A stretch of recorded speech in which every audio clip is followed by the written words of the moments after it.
Hey, Ryan, why don't you pull up Amazon's margins real quick? Well, yeah, I'd have more of a grin on my face than Stephen Hawking on Epstein's Island. I'm off as a smug cock when you said that. Wow, fiscal philosophy, you're not very smart at all. You screw up, cash flow kings.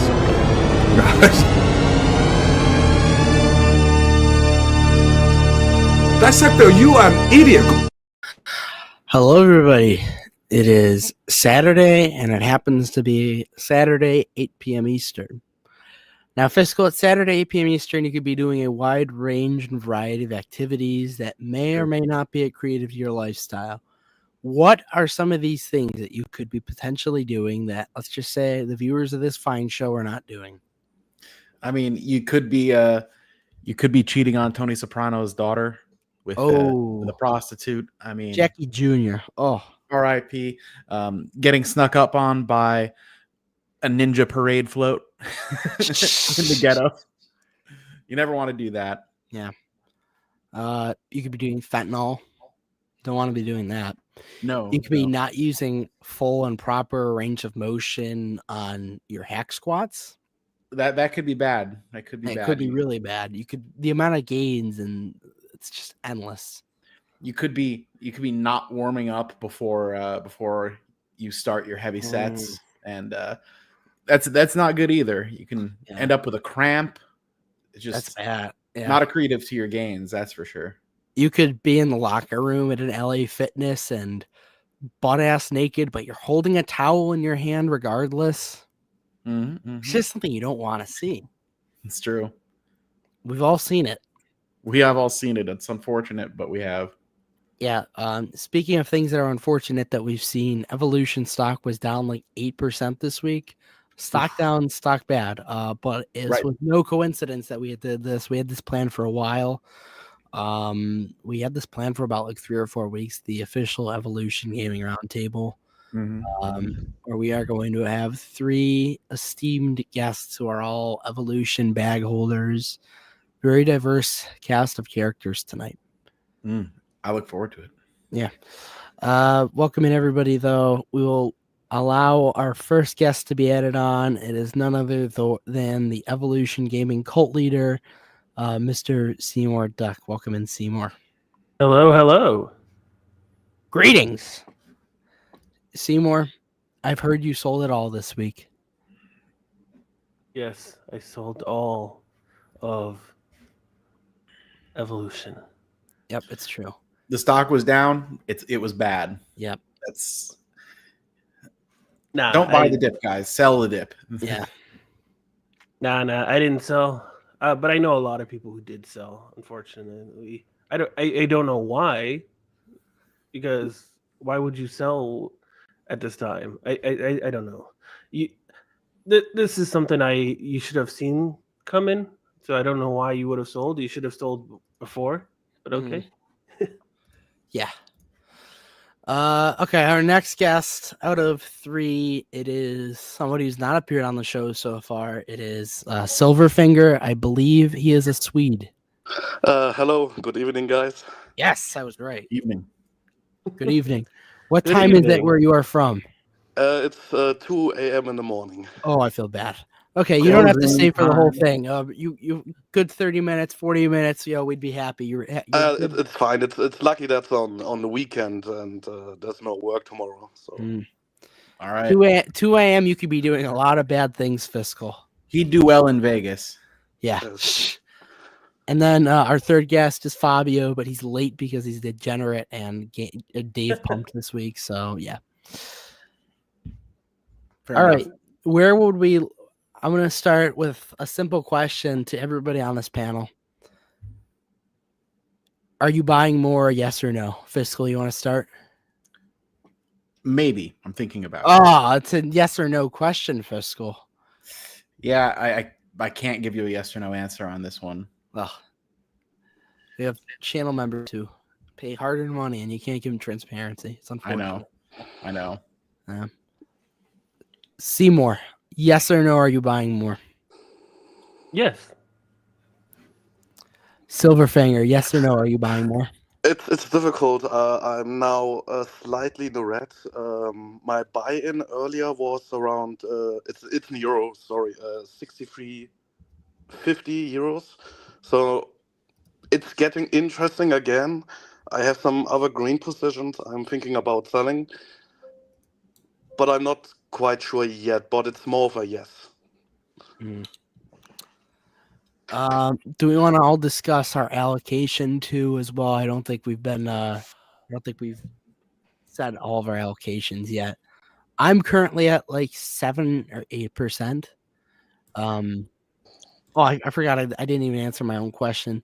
Likely we'll be buying more, assuming it stays around like 70 range. Yeah, so for me, it's depending on if it stays here long enough for me to be able to make a buy that's worth it because of the fee to buy over the counter. I'm only going to buy if I can buy a large block at a time because I'm a nit about those fees. Yeah. As far as my allocation, it's just a cool 100 shares. Probably overall, that probably rounds out to less than 2% of everything I've got.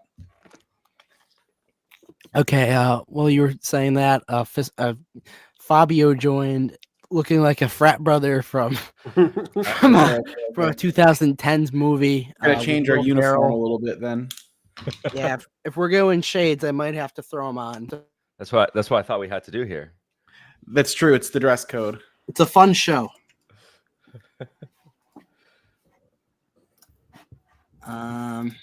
Allocation. Yes, allocation. We're all talking allocation right now. Seymour, what percent are you allocated right now? Let me just double check. 26%. 20. Oh. Respect. He was already allocated enough, and I mean, I feel like most of us are averaged in like the US dollar range of like 70 to 75. So like we're practically even, little red right now, maybe. Counting if we collected the dividend, we're about even, or at least I am. Free money. Yeah. I forget what my average is because I sold and then bought the Swedish stock. And then Silverfinger, what is your allocation? It's around a third of the portfolio. It's my biggest position. Oh, Seymour's getting shown up tonight. And then Fabio, you missed the first question, but are you buying more? Yes or no after this dip? That's the first one. Okay. And then the second one is what percent allocation are you right now? Which CM members would know, as a recent portfolio update was established today. Yes, that is excluding options, but if you include options, it's perhaps going to be under.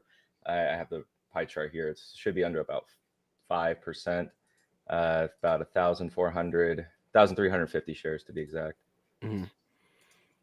That's pretty good. That's pretty hefty. And I think I was actually logging into my broker so I can, if the average cost basis, I got to go to my tax lots. Give me 2 seconds. But it's a little bit under view tax lots. But that one should be, go down here. Average cost total is 68 something. Oh, dang. I only just got into it when it did that recent dip and we saw some capitulation that I've added recently and then a little bit before. Leave it to you to time the bottom, huh?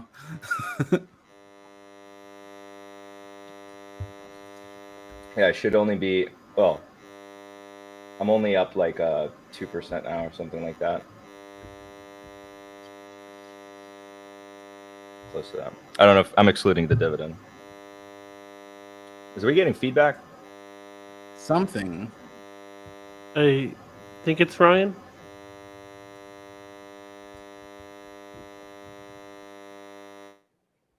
Yeah, it was him. Interesting. But yeah, I recently added on this step as well. Very good. So what's it going to do for what? When's the next earnings coming out? Does anybody know? Have an approximate date on that? 3 months. It's a funny joke. Not a fun show. So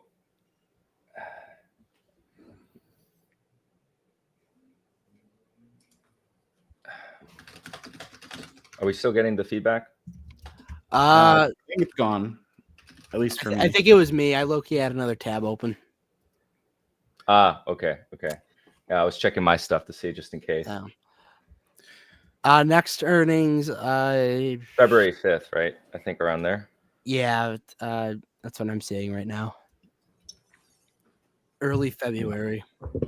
Interesting. So, do we think there's any real big catalysts before then? I wouldn't think so unless we saw. You could probably see a catalyst by seeing some major buy. Kenneth Dart could keep buying more, and then wait, Fiscal, what the heck? You also drinking one of these? Oh, a San Pellegrino, yeah. Yes. We didn't plan this, we swear, and we're not sponsored. Yeah. Not sponsored. Link in the description below. It's on my wish list though. Like, you can send me some. Oh. Just kidding. Amazon.com/wishlist. We'll circle it on the show. Yeah, subscribe to my OnlyFans, and my wish list is linked. Yeah, so that would probably be the only catalyst I see if we saw some major buy order from like a Kenneth, something that excites investors. This is a really I think we've had this conversation before. Heavily involved retail stock, especially in Sweden. But you need right now, like within the numbers, like the story is being brought under question by a lot of the longer term bulls. Even if you look on social media like X, right, you see a lot of the bulls who have been in this for many years finally actually starting to capitulate. I was following a few of them here and there just to see the general vibe and commentary on evolution, and one of them in particular had trimmed their position by a very noticeable and sizable amount. So next to Seymour Duck and Silverfinger, we're small peas in terms of our allocation percentage, so they definitely have the greatest degree of confidence that is unshaken, and I think that's going to be well rewarded. It's just going to take some time, because as we get into this discussion here today, there's a lot to. I'm just talking to the feedback. Yeah, I have no idea what's going on.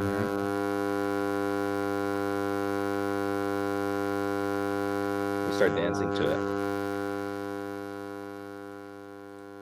Oh, whatever you're doing, just lowered it. I lowered my volume. Here, I'm gonna mute to make sure it's not me. No, I feel like it's me, but I have no idea why it's happening.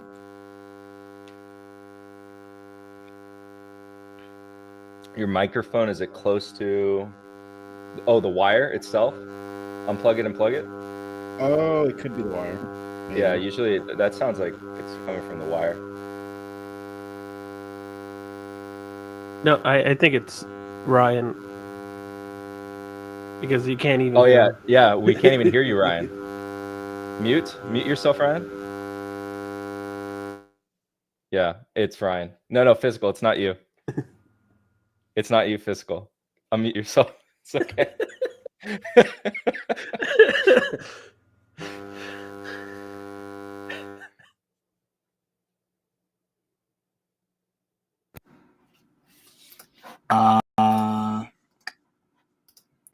This better? This is better. Yes. Yeah, much better. Just tell me if it gets bad and I'll mute. I'll fix it. Oh, we got money. We do anything for $1 here on this show. Fabio's throat. Whoa. Okay. I didn't read that before putting it up. Thank you for the $2. I appreciate that. Thank you to New Zealand Tormentor, tormenting our monetization status. We were discussing allocation and confidence after earnings. So, I think I've both seen stuff from you, Seymour, and Silverfinger that you're not really worried post earnings with like your long-term conviction thesis. No, and since we were mentioning catalyst, there is one big catalyst that I'm still waiting for: evolution. There hasn't been an event yet for their big games, and 2026 is supposed to be their big year of live games. 2025 was their lesser year; it was their off year. Think of it like a video game company releasing AA games.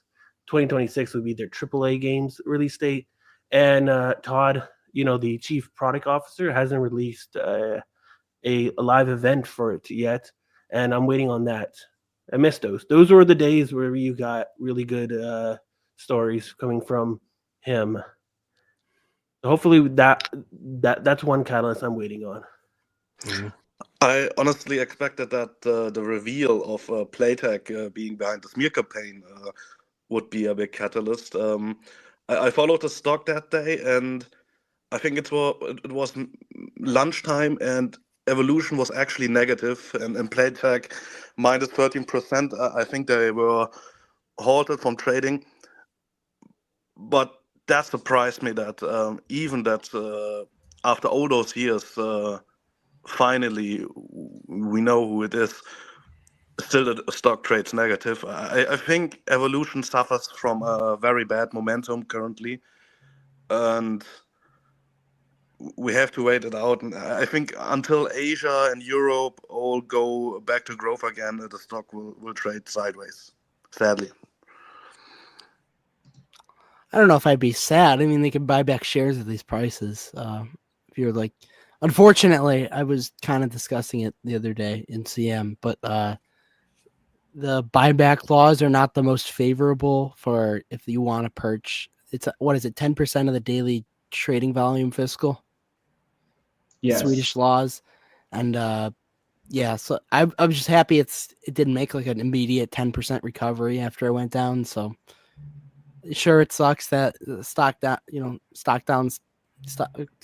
whatever you want to say. Everything else is going up. You have Dave going up 10% in a day. But yeah, I mean, moral of the story is the buybacks will be nice in a few years. You'll see it. As long as growth returns. Yes, as long as growth returns in markets we just discussed. Yeah. Fun question from Blake. What is all separate your estimates for the long-term growth rate? So I think that could be parceled out by different markets. Because this is actually where I wanted to, if we ever got to this part of the specific of the conversation and the results, obviously the current issue, it has everything to do with the Asian markets. And right now, if you exclude the Asian markets, so if you go out and, set that to zero, that the rest of the business is trading at roughly, 18 times forward earnings. And on just that, right? You got to ask yourself, what's the value? What's the terminal value of the Asian business? I think that's actually a really interesting way to look at it, because that's right now the current problem. But here's the thing also about, this stock and many other stocks, there's these rolling narratives, right? So rolling issues. And it almost seems like perilous, where you solve one issue, you get a new issue. You can think of another stock that comes to mind. There's been plenty of those this year alone, where you get one narrative, they seem to solve that narrative, a new narrative pops out, and then they get punished for that new narrative, but no credit for the solved narrative. One of that comes to mind actually that everyone knows is, like, of course, Amazon, Alphabet, right? Those two popular names, everyone knows about them. And each one has had, in prior history, at least Amazon seemingly hasn't escaped theirs. One narrative being retail's bad, then suddenly a new narrative forms, the cloud's bad, etc. And then kind of rolling forward. With Evolution, right, it was Europe was an issue, regulated markets was an issue, UK was an issue, then seemingly not so much an issue anymore, but then Asian markets came about. But then when you dissect what's going on in the Asian markets, right, which gets to the question on growth rate, if you think that the cybersecurity efforts are going to bear fruit, then you could probably, kind of pencil out some sort of plateauing, right, for the Asian markets here. Just maybe don't expect too much. You want to be a bit more conservative. Europe shows promise as they sort of start to lap these tough comps, right? I would probably say the stable growth rate for excluding Asia, right, would probably be anywhere high single digits, low double digits terminally. Europe probably on the single digit side, North America being more double digits along with Latin America, but those make up a smaller percentage going forward, right, as they continue to compound and grow there, which is all going to be really dependent on deregulation, for example, in the United States, right? where on a state by state basis, you have to have sort of this like activation of new populations, right? Where you can't just go into every single state and just play ball. You have to sort of wait for this rolling change to occur. Then under that circumstance, you still have a lot of untapped, growth there. So holistically, I would probably try to focus my projections on evolution hitting that single digit to low single digit rate. And if the price makes sense, I think it's an attractive buy, which I think that's where we're at now, right? Around here, that's why I made my initial buy when I did, and bought the size that I did. Was, it's not like I bet the farm, to be clear, but I feel like it is an attractive opportunity. And if they are going to be repurchasing shares, as long as there is no deterioration in the business, I think it's gonna do really well. But the worst thing that can happen, to finalize the point, is if you're talking about a buyback story and you have a deteriorating business, that definitely is a trap. Yeah. People fall for that. Seymour? So, two things. In my short-term thesis for evolution, I actually had flat to negative growth. So when I saw these earnings, I was actually not surprised because my expectations were already low, and I already priced in like, oh, they're gonna have in the short term a negative growth, but in the in the long term, I think they're gonna go back and fix all these short-term issues and go to single-digit growth. But even then, we're still getting a 10% shareholder yield. Yeah. But if the business is just going down, then that's pointless because that's also going to go down. In the long term, if they fix their issues, I can see it go back to single and become that quality compounder. That is what is my thesis in buying evolution. I know a lot of people, unfortunately, especially before the report that happened from Black Cube and Playtech, they bought it for the high growth, and unfortunately, I don't think that is the same company it is. I think it's for me, I can only speak for me, is that it's the quality compounder going forward for me, and I think that could happen even in single-digit growth after when the new live games come out, and then the Playtech issues. I can see even to the point where clients that were for Playtech switch over to Evolution. There might be small clients now because Playtech doesn't have enough. They don't have enough. They're not big enough market share compared to Pragmatic and Evolution. But still, people like to trust their business partners, and what Playtech did is not a good thing in the industry. Yeah. Yeah, you go down the rabbit hole of looking into Playtech and Black Cube and Israeli PI. It gets interesting. After the following discussion, if we could talk about Playtech, I'd love to get into that. But yes, Silverfinger, do you want to talk about your long-term growth rate projections personally? Well, I think it depends on the regulation. If we assume the ring fencing will be done in, let's say, after Q1 next year, and we will find the balance in Asia, I would agree with CM. I expect high single-digit, low double-digit growth, and it will be a slow but steady compounder with high margins. But it depends on so many things, and I agree with Seymour also that I believe that many of the people who sold this week were from the time from 2021 where Evolution was more viewed like a growth stock. So I'm in the stock heavily since April, March, where it was more like in a value territory. So I'm in it with a completely different perspective. Mm-hmm. I'm just pulling up right now the chart to see what they were trading at like during 2021 for the viewership. It peaked out around like $197. Yeah, it's at 71 right now, so it's kind of pulled a PayPal a little bit. If I remember correctly, before the report, when the report was released, the stock went down like by $10 billion in market cap.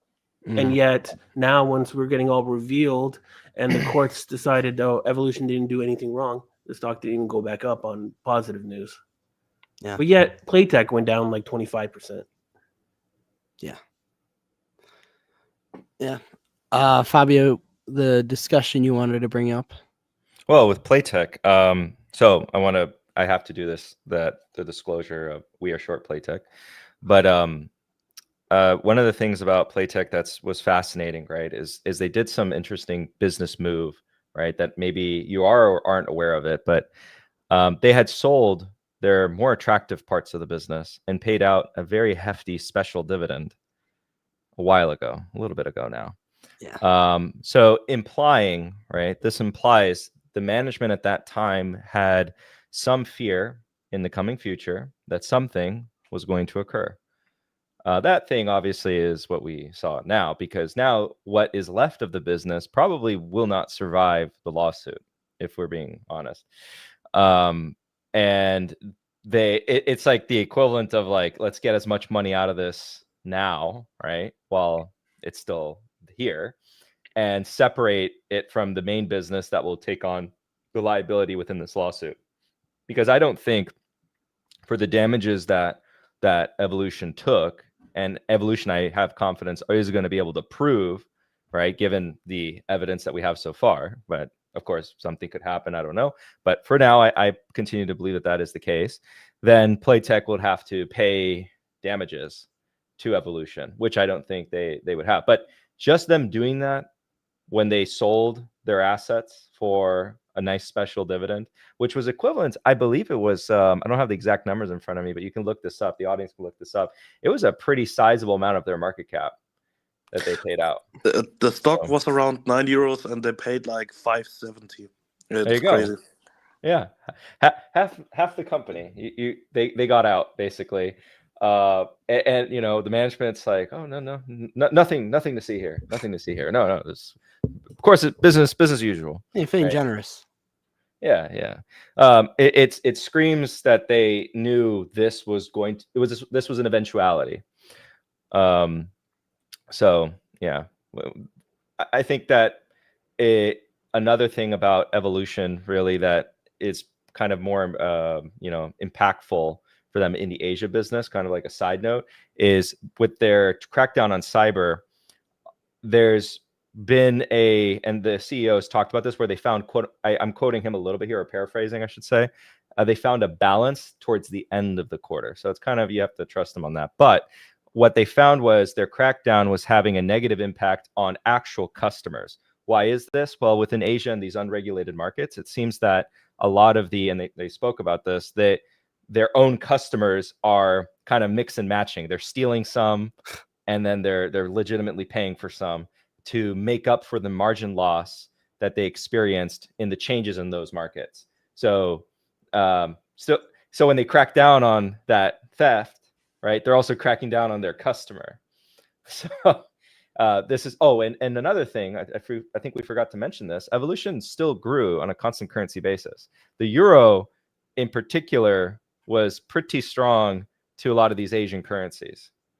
So euros had a good year, right, as far as major currencies go, even just compared to the major currencies, but especially strong compared to a lot of these Asian currencies, which makes the numbers look. But I get that. A lot of critics will look at that and say that's cope, right? Oh, constant currency, haha, right? But no, this is technically true that they did grow adjusting for that. And Evolution can't really fix that longer term. They are a pass through for these global currencies, and it's part of the risk that we take on as investors, right? Fiscal, you missed a little bit there. Yeah, well, I mean, you probably aren't hearing me too well because my Blue Yeti just died. Oh no. That's that's probably what the feedback actually was. Wow. Yeah. All right. Well, we speaking to you. Worst things could have happened. The Oracle could have got you. Yeah, no. Well, I mean, he might have sabotaged my mic. I don't know. We were just discussing our personal thoughts on long-term growth rates, like our projections for that, and also discussing like Playtech, them being revealed as the Scooby-Doo mystery. Yeah. I'm thinking probably low double-digit growth rate would probably be my my assumption for the next few years. While we're on the topic of Asia, I'll start the question. Seymour, what would you do if you were the CEO right now of Evolution to address Asia?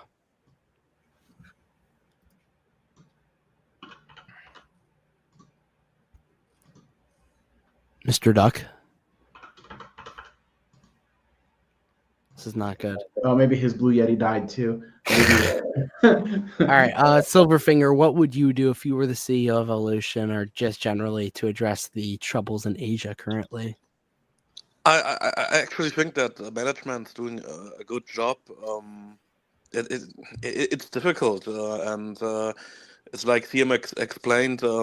They were too harsh with the measurements, which cost money from customers, and it's not so easy. And the good thing is probably all the other operators face the same problem. Pragmatic is private; we don't know what they have going on. The one thing he shouldn't have done is be so optimistic in Q2.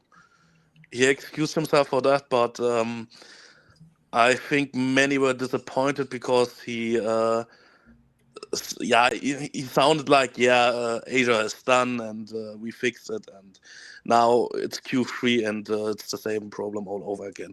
I think that was a mistake, but the rest they're doing a good job. Fabio, any thoughts on how would you fix Asia? So the renewed problem here, like I said, it was a lot of the theft, or some of the theft, is being done by legit customers. Well, legit because they're stealing as well. So how do you fix that? That's more of a renegotiation, or even in some cases maybe consideration of harsh termination of that relationship, maybe in order. But I understand why the operator is doing it, and the management obviously has kind of commented on that. Understanding like why they are doing what they're doing. To the comment that someone had on the found a balance at the end of the quarter, but this Asia issue has been known for years. The balance that the CEO is referring to is the balance of cracking down, very specific, on like trying to find a balance of not cracking down too hard, but not cracking down too little, because they only just started being able to crack down harder this year, because all the steps that they've been doing up until now have been setting up for that correction, so to speak. But then they see we corrected a little too hard. And how do you sort of navigate the Asia problem around that balance? Well, if they said they found a balance, it's probably some implementation of renegotiating contracts, renegotiating take rates. The Asian market is pretty competitive in this space. It's not like how in Europe it's pretty much settled who the major dominant players are. In Asia, there's a lot of private players, and there's in these unregulated markets especially. So for example, in the Philippines, they hinted at not having an issue with the changes going on there, but they didn't get really into the details. But if I'm being frank, right, as to why they're not going to face any issues, is because the operators themselves, who it's going to be through these distributors, right, that get to these operators, and Evolution products are getting to them, they're just going to be doing it illegally. So but they don't want to, they can't say that on the call, but that little detail to the side. But a lot of that, combating the black market, so to speak, in Asia, I don't think there's a perfect solution. In the regulated markets, where again, if you remove all of the Asian business, you're getting whatever is left for 18x, right? Assuming that business is worth 0. What do you value that at? You got United States growing, or North America growing nicely, Latin America growing nicely, smaller bases, and then you look at Europe, and you actually are starting to see some signs of positivity. And we'll see what happens, next year. So when I look at it that way, and when I see at least like the comments there, and again, I adjust for currency, I feel like the Asia situation isn't insurmountable. It's not that bad. I'll rest on seeing what management does in the following quarters, and we'll see how that's doing. But the currency situation, if there's like a massive separation between the euro and these Asian currencies, they can't really fight that. So it could get worse in that sense. Seymour, are you there? Yeah, sorry about that. I don't know what happened. I got the internet. I don't know what happened. But yeah, I agree with yes. I agree with Fabio here. And in the meantime, Evolution can give confidence with their quality live games and buy back stocks in the meantime. Fun question. We'll stir it up a little bit here. I already know your answer. Would you like to see Evolution become headquartered in the United States? Fiscal, I'll let you start. Yes. Fabio. Of course, I'm going to say yes. I think that I have a bias to that. At least trading in the United States, they could stay there if they like it. Seymour. Short term, no. Long term, yes. There you go. Yeah. And Silverfinger. Well, for me, I'm in Europe, so I don't have this over-the-counter problem, and I can get all this double tax back. I see the arguments. Honestly, I'm 50-50. I don't really have a position on that. But I get the point that probably more traders and more money will come in if we are in the US. Yeah. I'm with Seymour on the short term, no, long term, yes, because it's a pain in the ass having to buy like $500 worth of shares if I want to add to the position. Oh, that's right. You guys use brokers that charge you. Yeah. Yeah.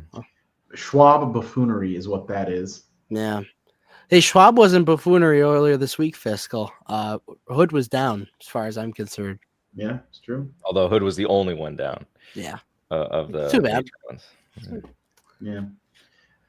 Amazon crashed the internet. Yeah. What is something with your long-term thesis that's an absolute breaker for everybody here? Who goes first? I'll let Fiscal. I feel like you're thinking. I am thinking. I'm loading. All right, Fabio, I'll let you go first. North America. Ooh. Yeah, well, 14% growth this quarter. It's a plus. Yeah, if they on a terminal level, if they can't make North America work, I think that puts a drag on the overall growth story or long-term value. So I'm expecting North America to grow at this double-digit rate and eventually become much more meaningful part of the overall revenue mix.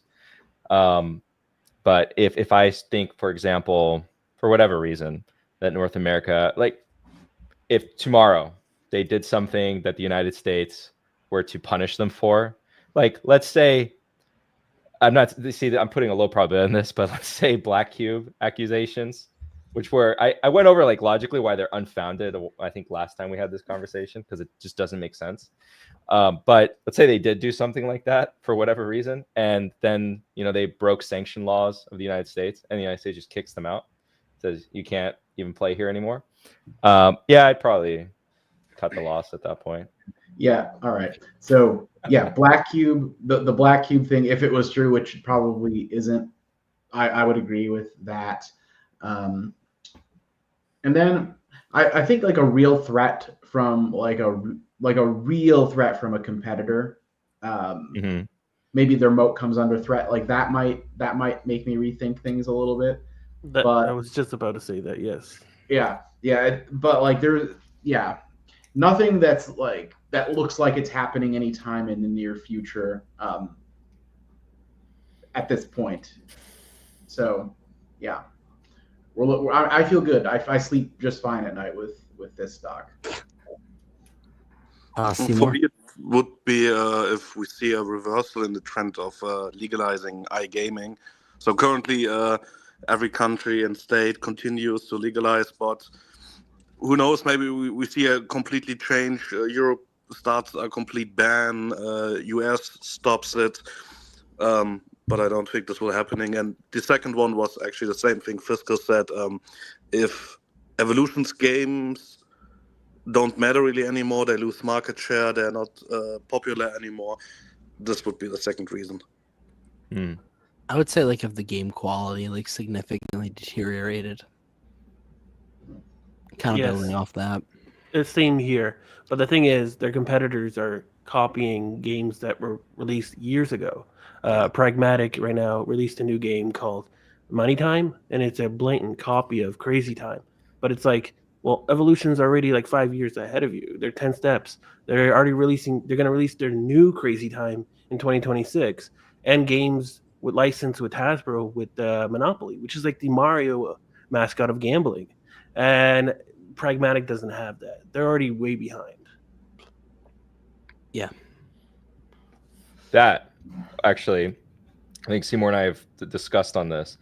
Next year is going to be interesting when they do those releases. Yes. I'm interested to see what happens. The excitement around those. Seymour, what are some of those releases again? Well, they said they're going to release a live game on Monopoly, even a roulette one. The CEO of the American side of Evolution has been teasing about it. Jacob, forget his last name, but he's been on Twitter very actively. And Evolution shareholders will be like, "Where's these live games that you promised us?" And he's like, they're coming in 2026. So I'm hopeful. But were they originally scheduled for this year? I don't think so. I think this year was an off year because you don't want to release too many good games and then dilute quality when you don't need to. Crazy Time is still a hit, and you have competitors copying them, and there's no need. 2026, they said those were the games that are coming out, and I think 2026 to 2027. So I'm hopeful for that, especially Hasbro one. I'm very Monopoly. Yeah. If I go to the casino, I see Monopoly. That's the one game I want to play. Well, I'm having flashbacks to the last time I went to the casino. This is funny. This is a great cultural reference that many few understand. I looked up this week for the first time our show on Reddit, and some interesting comments regarding us. Yep. I actually had like one positive comment. I was shocked. Yeah. Ryan brings up a great talking point. Exactly. They don't like sunglasses on Reddit though. Mm-hmm. I think that's just because they're a bunch of freaking losers. Yeah. They don't know how cool Ray-Bans are. Well, are they not aware of the dress code here? Yeah. To be fair, it was all high tide holders too. Well, so like funny there's an is extra level of autist involved. Those posts were before we had the CEO on, and he wore sunglasses. Oh, I know. So, where are these guys now? They got nothing to say. They got mic dropped. Yeah. Also, if you added high tide at like $3.08 this week, that was a nice little strategic entry point. Strategic entry point that we totally predicted and called our quant analysis. Yes. Anything for the next earnings report that you're going to be really paying your attention to? Well, Asia.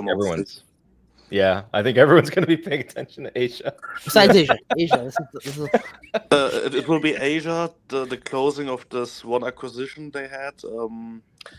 This one thing with the UK authority they had. I don't know that they started the ring fencing this year in the mid of Q1, so maybe we will have to wait until summer to see stabilizing there. But yeah, everyone looks at Asia. This will be the most important thing. Yeah, this stock will still be driven by a story, right? That the story right now that's prevailing is Asia. Asia is a big problem, and that's at the end of the day what everyone's going to be focused on. If they don't have progress in the near term with Asia, I don't have high expectations of the stock. But it's not. I feel like until something breaks, I can give it the patience it deserves. That's it. Well said.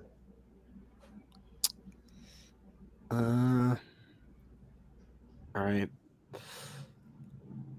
I'm trying to think here. Any talking points we haven't discussed yet that we'd like to get to?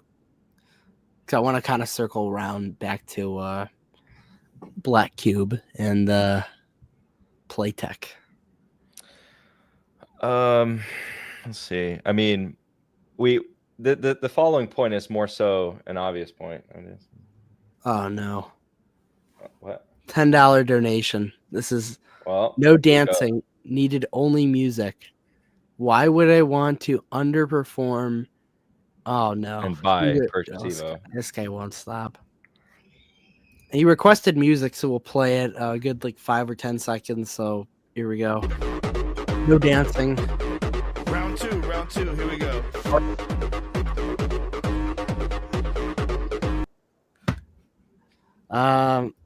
Should my CA company be? No. He's talking about Palantir, by the way. Of course, yeah. Of course. The Antichrist. Yeah. You know who I love? I love that account on Twitter. That the name of the account is just short Palantir.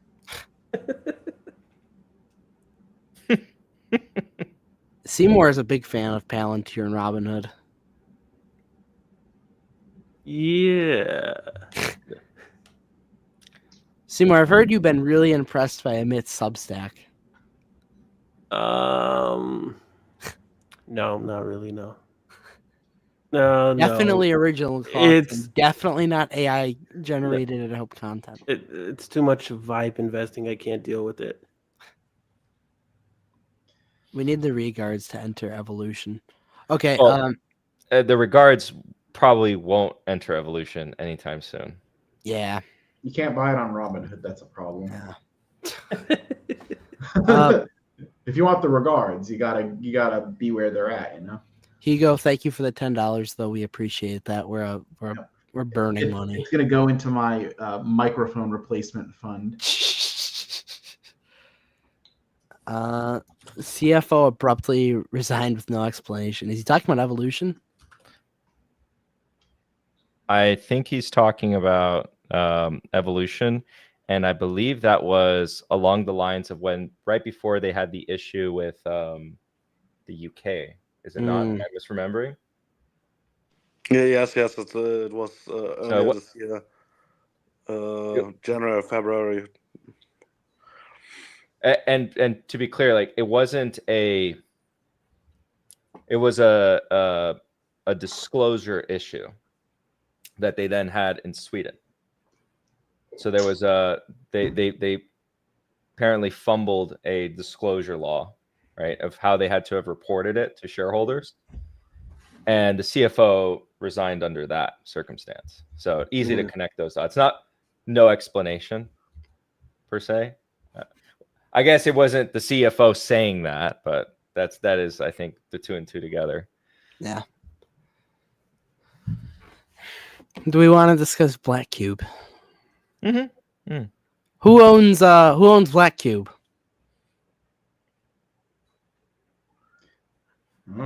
We have any Seymour's laughing. Seymour knows what who owns it, Seymour. Why don't you just tell me? I don't no think comment. If we want if we want to not get in trouble. It's just an interesting thought. Who owns Black Cube? All right, we'll go on Google, because Google never lies on who owns Black Maybe I'll ask Cube. Grok. Oh, ask. We're not like Dividend, dude. We're not trying to get an Elon. Notice me, Elon. Yeah, we're not trying to get an Elon. Who owns Black Cube? This is interesting. Black Israeli Cube intelligence officers is what it's telling me. is owned by its co-founders, Israeli businessmen, Benjamin Netanyahu. Interesting. You heard it here first. If you're an Evolution shareholder, support Palestine. I'm joking. This is a fun show. It is interesting though when you you dig into it and who owns it, and I think this is the guy who runs it, so it's interesting. He definitely gives off like 90s supervillain movie character vibes with that outfit. I'm gonna get assassinated live on CFK one of these next month, just randomly. That'll be the one thing that I'll be able to get our StreamYard paid off. Is Fiscal starts a GoFundMe after I get shot on the show. The money goes towards my family, but Fiscal comes up with like a Rode microphone with like a professional stand, $150. Super clean. Todd is Todd he's the products guy, right? Yes. Okay. Yes. He's like the Miyamoto of Evolution. Once you take him out, then where do we go from there for creative and going future for the live games? But I think they'll be fine in the future. They'll have a team that creates these games under him, and they'll be there. Yeah, you got to keep them happy. Yeah. I really can recommend his podcast or his 1 hour talks. They're really good, and you understand the business better. There's one sentence he said: "It's easier to attack Coca-Cola than Evolution," and he explains that, and that's very interesting. Definitely, high recommend. Wait, it's easier to attack what? Coca-Cola? He said it's easier to attack Coca-Cola than Evolution. Really? Yes, I don't know the exact podcast, but I'd love to. Yeah, somewhere he said it, because he told all the trouble you need to have to build up the studios, all the dealers, the security, that everything runs smoothly, all the headaches, and he said if you have unlimited money, just try to beat Coca-Cola, not Evolution. Well, I guess it's showing in many of their markets that they're in, the market share difference. So it's not like it's split like it is in the drinks category. So it's true. And I was just looking at the current CFO's background a little bit here, but yeah, it looks like before Evolution, he worked in private equity. But I'm curious to see why or what they didn't do well on. Because under what metric are we looking at?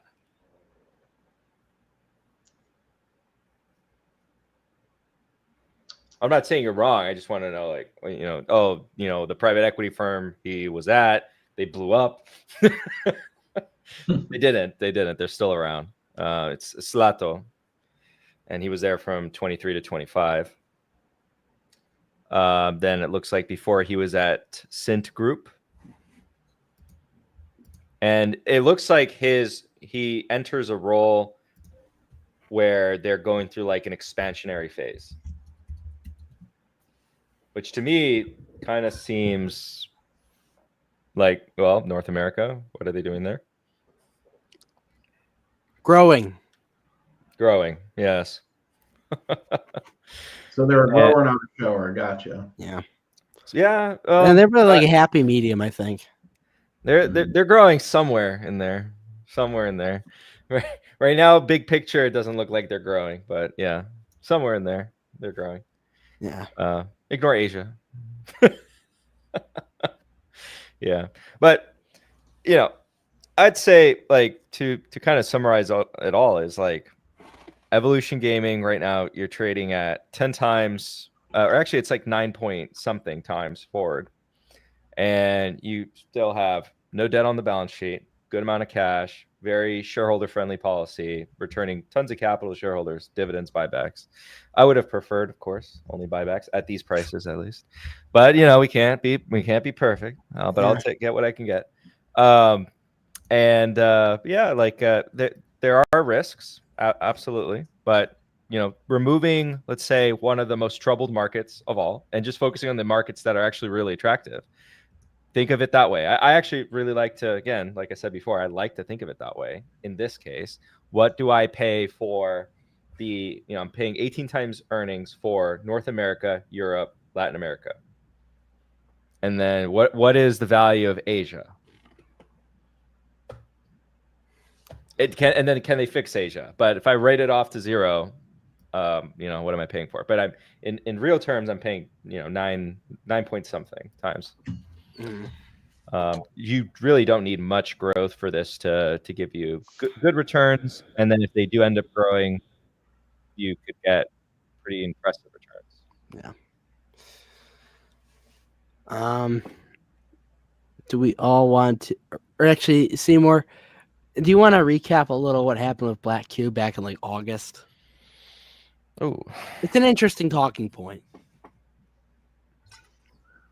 In August, when they try and reveal like these secret tapes? Was that Black Cube? Oh, it was yeah. They were trying to obfuscate more, and something about Iran. Yeah, right? It was Iran. Yeah, I think that was the original dip to like $78, and then it went immediately back up like within a week or two. Yeah, I think on the earnings call, the CEO was saying that they were cherry picking things that they said that were secretly recorded to make it look like they said something that wasn't said. And they said, like, we already went to the courts, and the courts already said they found nothing wrong with evolution. Yeah. Is there any more to say? Like, and then Playtex says, like, oh, we stand by the report. It's like, but the courts already found evolution innocent. I like not guilty. Like, what are we expecting more from? You have more evidence you were hiding from? Yeah. They're so confident. They stand behind that so much. They sold so much of the business to pay off a very large special dividend. That's how confident they are. I think they were just being generous, if you ask me. Yeah. They want to return capital to shareholders. They're thinking it's that the video you shared with me that I found still hilarious. It's like, oh, what's your greatest regret in life? Oh yeah, not providing enough shareholder value. I'm so upset because I found out that was AI generated. I'm so upset. Oh, look who's the boomer now. Yeah, getting confused. Anything else that we haven't mentioned with evolution yet that any of you would like to have a talking point on? Nothing here. There was one point throughout the year that Evolution made a partnership where they're going to do their slots in like land-based casinos. Do you think there's growth for that for Evolution? Oh yes. Land-based. Oh yeah. Didn't Seymour? I sent you the picture of I sent you the picture and you saw an Evolution game in the background, right? Of me at the tables.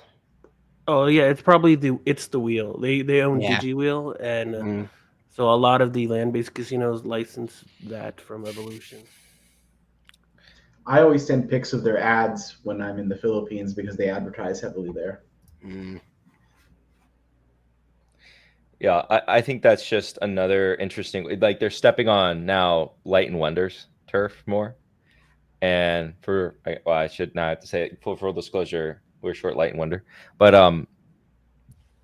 Light and Wonder, I mean, they've had their own drama with Evolution, lawsuits going back and forth as well. But Evolution finally stepping on their toes is interesting, coming after their legacy business, because the other way around is very difficult. Light and Wonder has found very limited success in coming onto Evolution's turf. I mean, did you guys even consider them a direct competitor of any worth? Because we've only mentioned Playtech and the other Pragmatic, but we haven't said Light and Wonder. Nope. If I remember correctly, they closed down their live casino studios as well. That's a sign that when you try to go after them, you fail. But when they come after you, oh boy, oh no. And funny enough, Light and Wonder is actually leaving the United States. They are delisting. They're self-delisting, and they're just going to remain listed in the Australian exchange. They got kicked out. Evolution kicked them out. No, but they pulled a Heisenberg and they were like, "Stay out of my territory." yeah, and it is kind of interesting because I mean, a very crude way of looking at it, but the potential, right, of that industry, that part of Light and Wonder, if you kind of take it at, what's the market cap of Light and Wonder? Well, Light and Wonder is not a tiny, micro cap. It's a $6 billion company. Talking roughly $3 billion in sales, right? And so what Evolution is now targeting, if they could take some of that, I'm not saying, by the way, they're going to take all of that, right? And I'm not also saying, and that's not the thesis, that Light and Wonder is like a zero. If anyone's like curious, I don't think it's a zero, but they've been hampered for quite a decent bit at this point. And Evolution, by proxy, I think has been shown to be a better operator. And again, once they start really targeting their turf, might hurt a little bit more. But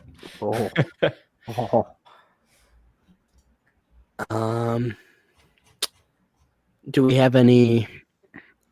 I think we all agree that it's at a pretty good price right now. But any like price targets of where you'd like really like to allocate more for everybody before we head out of here? That's lower than my basis right now. So, I think if it stays here for a long enough time for me to be able to maybe get out of something else and get some birthday money, maybe. Yeah, I might. I mean, and I do got a birthday coming up before the next earnings, so maybe Daddy could wire me a few K. A healthy like 7-8 grand, so that I could pick up a cool 100 shares. Yeah. Make sure to account the fee you're going to be paying too. You guys should just switch to a broker that doesn't charge you fees. Oh. Schwab is we're loyal Charles Schwab customers. I was a TD Ameritrade transfer in the Schwab account. Yeah, we both were actually. Yeah. So you were abducted. You were abducted against your will. Say it. They took you. You didn't want to go. I actually was happy because I couldn't buy fractional shares on Ameritrade. Yeah, I was taken, kicking and screaming. It was like the grabber, Fiscal. The grabber got you from his van. I fell for the free candy honey pot trap, and now I'm at Schwab. Charles Schwab personally, he fondled you in the back. And I hate them because they sometimes give like an F rating to a stock I buy, and I hate TSSI F rating. Unbelievable. I don't know if that's true, by the way, about TSSI, but no, I feel like it would be. That's just a gut feeling. They did. They have had different things at an F rating that I've been in, and I didn't take it personally. I try not to. Back to Fabio. Any price that I don't know, screaming buy. So a couple ways of looking at it, right? If we don't see growth really kick back in, I'm not surprised if like on a go forward, like your terminal return rate, or at least for the near term future, is going to be nothing too crazy. We're talking like low double digits, right, on the higher side, right? But if growth returns to that double digit rate, and it really just takes like 1 or 2 quarters of reacceleration to really see that. There's a lot of stories not to get into other stocks that I guess if you guys have an after hours and you want to talk about, there's another roundtable we need to have, by the way. Yeah. I know. But there's a few stocks out there that once the narrative changes on them, they can be hated for years, and they could go through this consolidation pattern where it's becomes more of a show me story. And I think if evolution can pick up the slack a little bit, we start to see that reacceleration. You could very easily see this get back up into the 90s, very easily. I don't think that's a big ask, because again, like for the quality of earnings, right? I wouldn't be surprised the market assigns a bit of a higher multiple. Right now, it's just, well, can they fix Asia? Can they do that? What I love about this price, to be clear, is I don't think you need to care that much about Asia as much, right?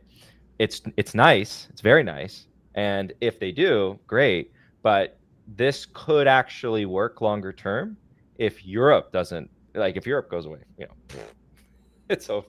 But if Europe stays, relatively stable and grows, North America grows, Latin America grows, at this price, I think it works. Asia is just this extra, nice little present you might get. Seymour. The buy price, I'm just buying it here and there every time I get paid. I switched from TD in Canada, TD to IBKR for Evolution, and now I can buy it fractional as well. Wow, that's like being home alone as a kid and getting all the candy in the pantry. It's not interactive brokers. Yes. Nice. Yeah, it's not zero commission, but it's low cost, and the exchange rate is really good. I think IBKR has one of the best exchange rates. Do you like it overall? Yeah, I mean the UI looks pretty old, but besides that, yes. It builds character in you. I love IBKR for customizability of a lot of things. The UI is pretty bad. All right, is it better or worse than Vanguard for anybody that's ever had a Vanguard account? Worse. Wow, that's shocking, because that's one reason why I stopped really using Vanguard, because the UI it's like they came out with it in 1997 and never did anything new. It feels a lot like that.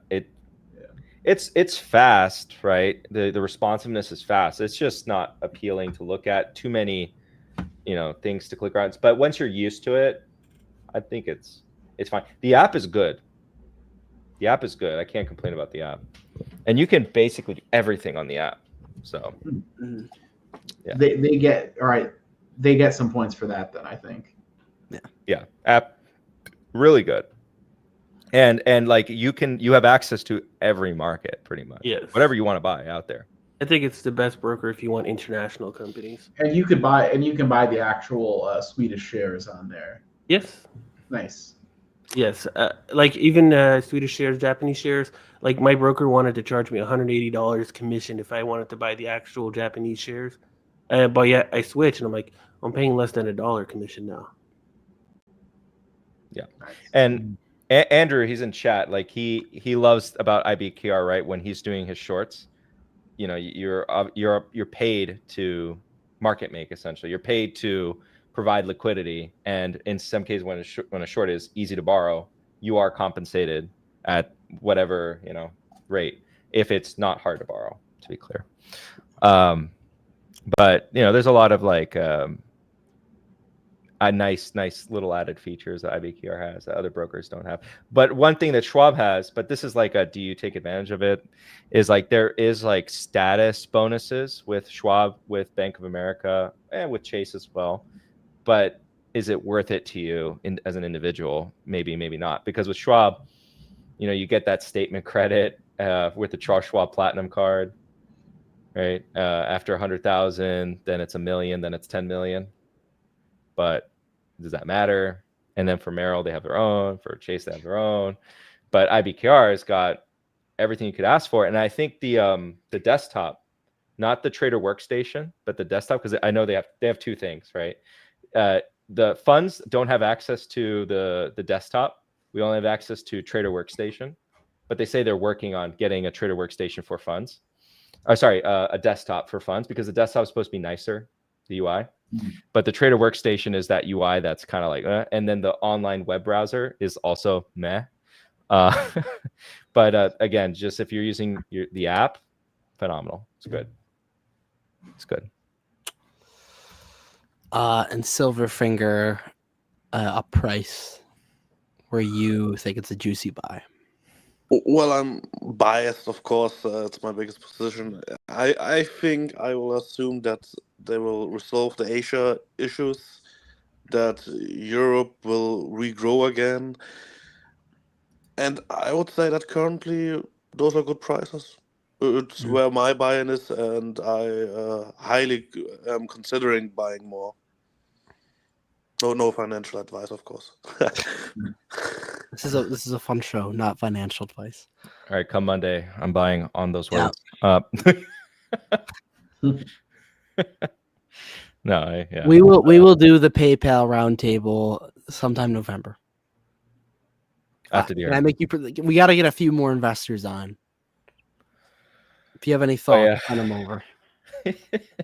Maybe we could get Beater on. He used to be PayPal 140. Oh, I don't. We're saving Beater for a political debate. We're waiting for him.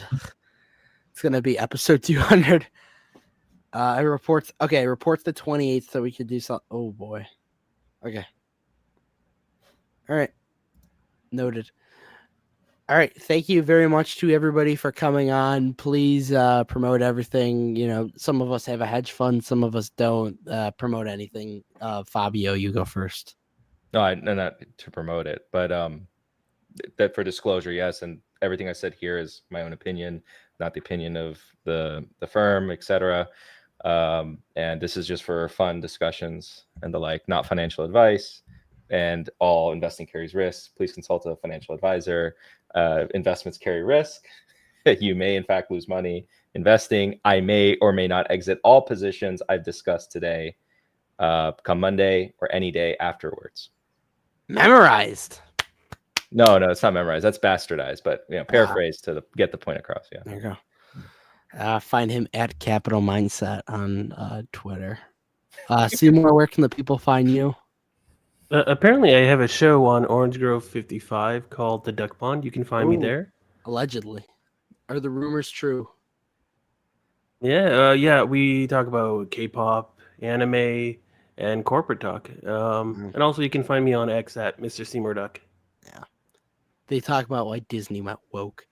And Silverfinger, where can the people find you? I'm on X. My name is Silverfinger. I'm not really a public person, just retail investor who shitposts there. But you can follow there, of course. Again, we do follow all accounts on our Twitter at CashflowKingsYT, and we only follow like 80 people. So you're up late one night, go through our following list. Maybe there's a surprise or two on there.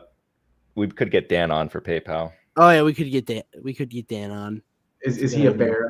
Is he No. He's like myself. We former Bears. Oh, right. Turned. Actually, I saw you guys talking about it on Discord. That's right. He was a former bear. That's correct. Former Bear. Very bullish.